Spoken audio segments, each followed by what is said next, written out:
Hello दोस्तों, आप सभी का स्वागत है आज के सेशन में। आज हम लोग जो मैथ का जो चैप्टर है अनुपात और समानुपात, उसको हम लोग सॉल्व करेंगे आज के वीडियो में और शॉर्ट तरीक़ा से हम लोग हल करेंगे। ठीक है, तो वीडियो में बने रहें। वीडियो अच्छे लगे तो लाइक करें, शेयर करें और एक प्यारा सा कमेंट करें। ठीक है, चलिए आपके लिए 4 प्रश्न लाए हैं जो टाइप 1 है और आप सभी लोग अगर इसको देखते हैं तो आपको अच्छे से समझ में आएगा। ठीक है ना, तो चलिए क्वेश्चन को हम लोग स्टार्ट करते हैं। पहला क्वेश्चन है, रिया और रोहिणी की आयु का अनुपात 8:7 है। यदि रिया की आयु 40 वर्ष है तो रोहिणी की आयु ज्ञात कीजिए।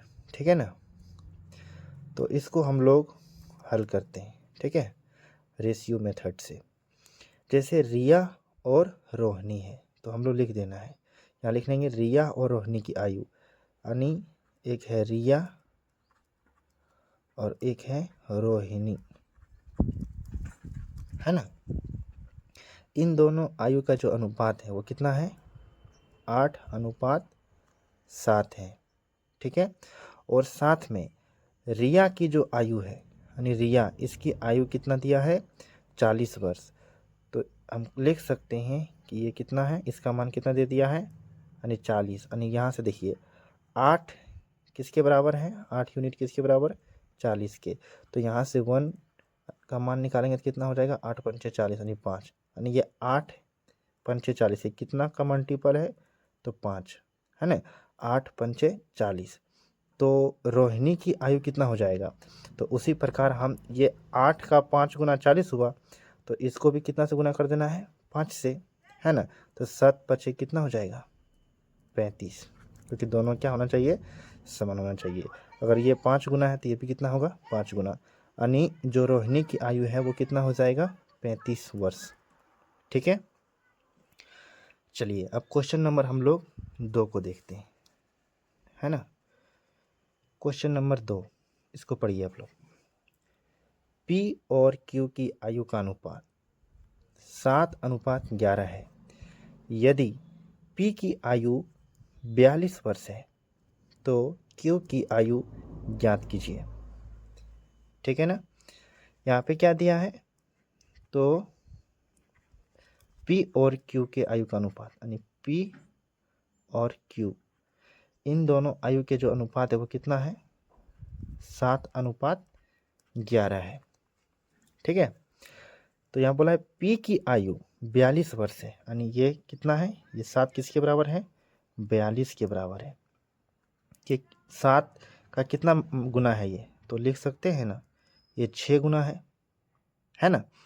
तो उसी प्रकार 11 का 6 गुना कितना हो जाएगा, तो 11 छक 66, है ना। तो हम लिख सकते हैं कि जो Q की जो आयु है वो कितना है, 66 वर्ष है कि नहीं, आप लोग समझ रहे होंगे। चलिए अब जो क्वेश्चन नंबर, जो प्रश्न है 3, उसको हम लोग हल करते हैं। तो 3 नंबर प्रश्न में पूछा गया है कि अमित और सुमित की चाल का अनुपात 9:11 है। यदि अमित की चाल 57 किलोमीटर प्रति घंटा है तो सुमित की चाल क्या होगी, है ना। भाई सुमित के चाल हमें बताना है कि क्या होगा, है कि नहीं। चलिए, तो सबसे पहले जो मेथड हम लोग ऊपर में यूज करते आए हैं उसी को हम लोग यहाँ भी फॉलो करेंगे, समझ रहे हो। चलिए, तो अमित और सुमित हम लिख सकते हैं कि अमित और सुमित की जो चाल का जो रेशियो है वो कितना है, 19:12। ठीक है कि नहीं। तो अब देखिए यहाँ दे दिया है अमित की चाल, यानी ए का मान कितना है, तो 57 है, 57 किलोमीटर प्रति घंटा। ठीक है, तो ये 19 का कितना मल्टीपल है, तो हम लिख सकते हैं 19 का 19, 19 दूनी 38, 19 तिया 57, यानी इसके 3 गुना है। तो 12 के भी 3 गुना कितना हो जाएगा, तो 12 तिया 36, यानी इसका चाल क्या हो जाएगा, 36 किलोमीटर प्रति घंटा। किसकी चाल? तो सुमित के। है कि नहीं? आ रहा है समझ में? चलिए, अगर आप लोग इस क्वेश्चन को समझ चुके हैं तो ये जो क्वेश्चन है देखिए, ए और बी की आय यानी जो इनकम है ना, उसका अनुपात है 8:5। यदि ए की आय 32,000 है, कितना है? 32,000, तो बी की आय ज्ञात कीजिए।